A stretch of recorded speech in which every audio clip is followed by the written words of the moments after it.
Hi viewers, I was in this shop working on a project destined for the USA, and I was using one of my sanding sticks, and I thought, oh, my subscribers might be interested in seeing how you quickly make these and also their use.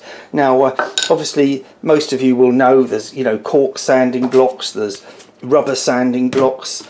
I generally use a wooden block because most of my work I want to be dead flat, and obviously cork or rubber allows for undulations.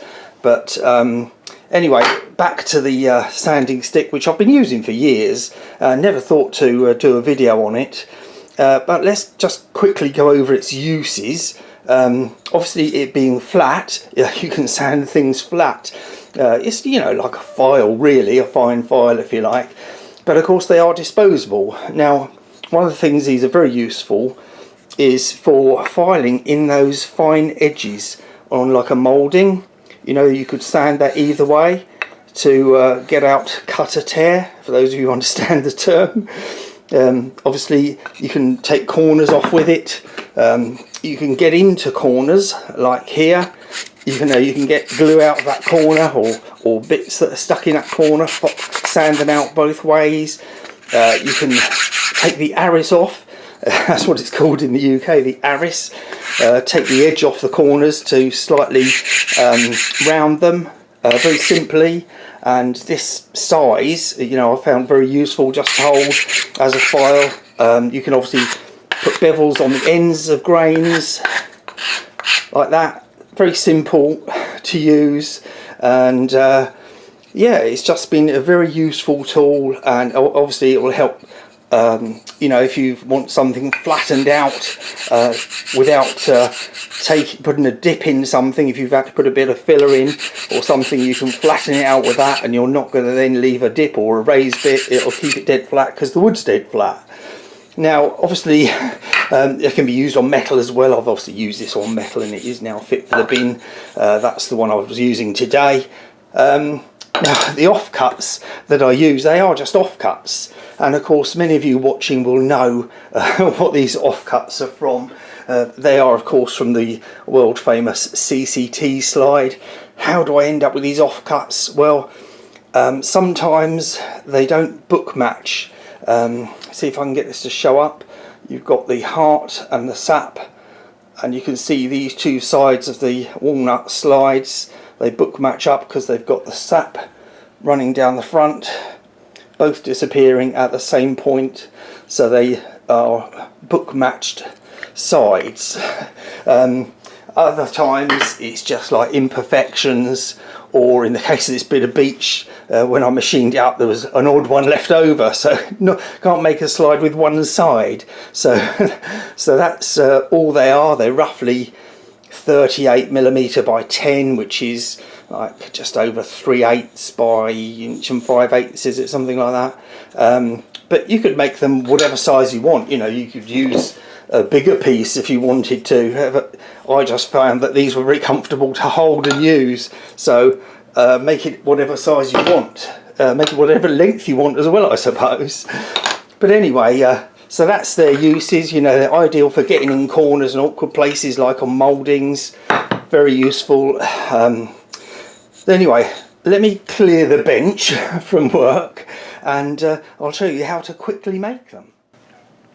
Right, here we go. There's everything there that you need to make one. A knife, obviously, your sandpaper. You could of course use different grits on either side, so you could put 80 and 120 or whatever you want really. There's a spreader for the glue. There's the mitre adhesive, maybe known as CA glue and activator to some of you. There's obviously multiple different brands. I've found this particular brand to be very good, and generally have stuck with it for quite some years and reasonably priced. So there's your bit of wood you're going to turn into your sanding stick. There's a bit of scrap MDF there that I'm going to do it on, and basically just get your bit of sandpaper and just roughly cut a bit to size, scoring through the back like that. So there you've got your bit of sandpaper and your stick, Now what we're going to do is just mark on there roughly where the sandpaper is going to finish, and then we're going to cover that bit of stick with the glue and spread it on.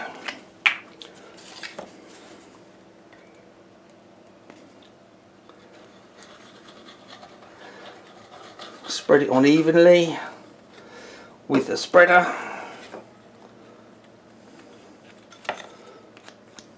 I've got to do this quick because in this heat we've got here, it is setting fast.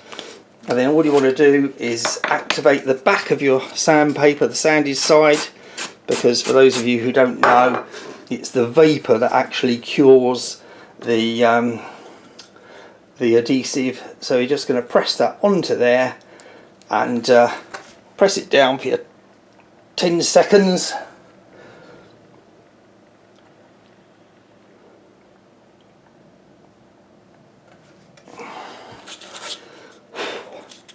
And by activating that side, it will stop the adhesive pushing through and clogging up the sandpaper of that side, because it activates as soon as it reaches it.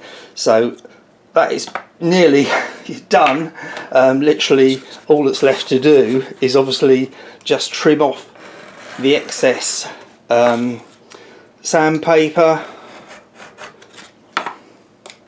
all the way round, and very simply and there you have your sanding stick ready to use for taking off the corners, filing in corners, putting bevels on end grains, getting into awkward moulding spaces.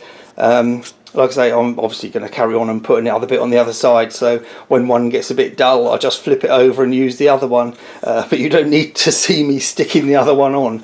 But very, very useful tool that I thought some of you might be interested in, and maybe I'll do another video on this as a short, because the short seems to get a lot more views than these videos. Anyway, if you found the tip useful, don't forget to drop us a like, and I'll catch you on the next one. Thanks, bye.